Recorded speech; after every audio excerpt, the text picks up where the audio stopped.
convert 24 base 8 to base 10. Solution.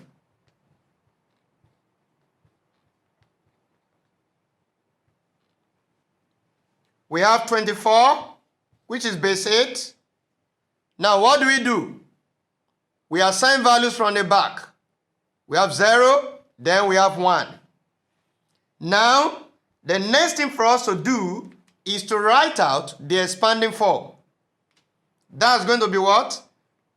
2 times 8 raised to the power of 1 plus 4 times 8 raised to the power of what? 0.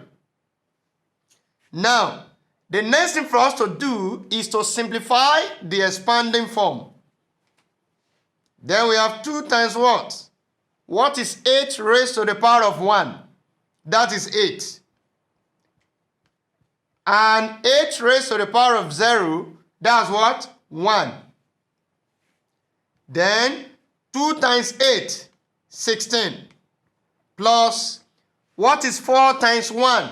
That's 4.